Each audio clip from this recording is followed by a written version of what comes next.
রাজ্যের বন্যা পরিস্থিতির জন্য আবারও কেন্দ্রীয় সরকারের বিরুদ্ধে তোপ দাগলেন মুখ্যমন্ত্রী মমতা বন্দ্যোপাধ্যায়। এর সঙ্গে ডিবিসিকেও দায়ী করেন তিনি। রাজ্যের বন্যা পরিস্থিতিকে ম্যানমেড বলে আবারও দাবি করেন রাজ্যের প্রশাসনিক প্রধান। গত কয়েকদিনে টানা বৃষ্টিতে রাজ্যের বেশ কয়েকটি অঞ্চল, বিশেষত দক্ষিণবঙ্গের কয়েকটি জেলায় বন্যা দেখা দিয়েছে।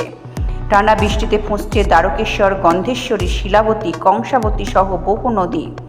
এর ফলেই দেখা দিয়েছে বন্যা পরিস্থিতি। 3 জেলা বাঁকুড়া, পশ্চিম মেদিনীপুর এবং ঝাড়গ্রামে বন্যা পরিস্থিতি দেখা দিয়েছে। ঘাটাল ও গড়বেতার অবস্থাও সঙ্গীন। এই পরিস্থিতির জন্য বিরোধীরা শাসক দল তৃণমূলকে নিশানা করে। বন্যা পরিস্থিতি মোকাবিলায় তার সরকার কি করছে তা মঙ্গলবার বিধানসভায় বিশদে জানান মুখ্যমন্ত্রী।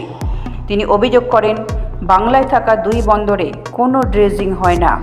সময় মতো ড্রেজিং করলে বন্যা আটকানো সম্ভব হতো। পরিবেশ দূষণ নিয়েও আজ বিধানসভায় সরব হন মুখ্যমন্ত্রী।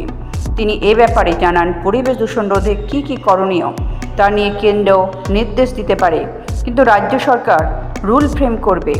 যুক্তরাষ্ট্রীয় শাসন ব্যবস্থায় এটাই নিয়ম। কিন্তু মমতার অভিযোগ, বর্তমান কেন্দ্রীয় সরকার সেসব নিয়ম মানে না। আইন করেই দূষণ রোধের কথা বলবো আমি, জানান তিনি। সোমবার বিধানসভার অধিবেশন কক্ষে বিজেপির বিক্ষোভের নিন্দায় মুখর হন তিনি।